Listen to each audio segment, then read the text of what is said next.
మాంగాడు Kamakshi temple, Shiva temple. ఒకరోజు కైలాసంలో శివుడు ధ్యానం చేసుకుంటుండగా పార్వతీదేవి సరదాగా ఆయన కళ్ళను మూస్తుంది. అప్పుడు లోకమంతా చీకటైపోతుంది. దానికి శివుడు ఆగ్రహించి పార్వతీదేవిని భూలోకానికి వెళ్ళమని అంటాడనమాట. అప్పుడు పార్వతీదేవి వేడుకొనగా, నేను మళ్ళీ వచ్చి నిన్ను వివాహం చేసుకుంటాను అని చెప్తాడు. అప్పుడు పార్వతీదేవి భూలోకంలో మాంగాడు అనే ప్లేసు చెన్నైకి 25 కిలోమీటర్స్లో ఉంటుంది. అక్కడ అమ్మవారు తపస్సు చేస్తుంది.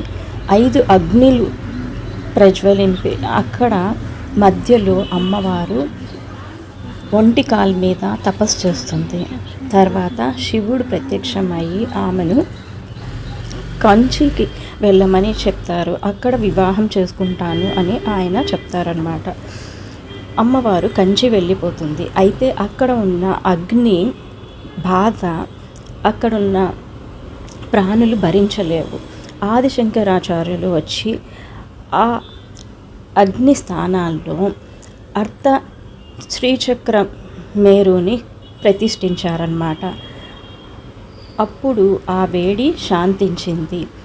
ఈ అర్ధశ్రీచక్రానికి అభిషేకం చెయ్యరు, కుంకుమార్చన మాత్రమే చేస్తారు. ఎందుకంటే ఈ శ్రీచక్రము మూలికలతో తయారు చేయబడింది.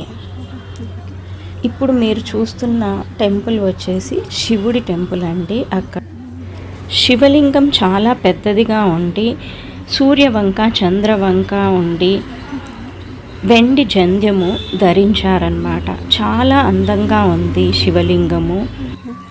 కంచి టెంపుల్ దర్శించే ముందు ఇక్కడ ఈ శివ టెంపుల్, కామాక్షి టెంపుల్ దర్శించాలంట. ఈ శివ టెంపుల్ చాలా పవర్ఫుల్ అంట. ఇక్కడ ఉన్న కామాక్షి టెంపుల్లో మీరు ఏదైనా కోరిక కోరి 6 వారాలు కంటిన్యూస్గా వెళ్ళాలి.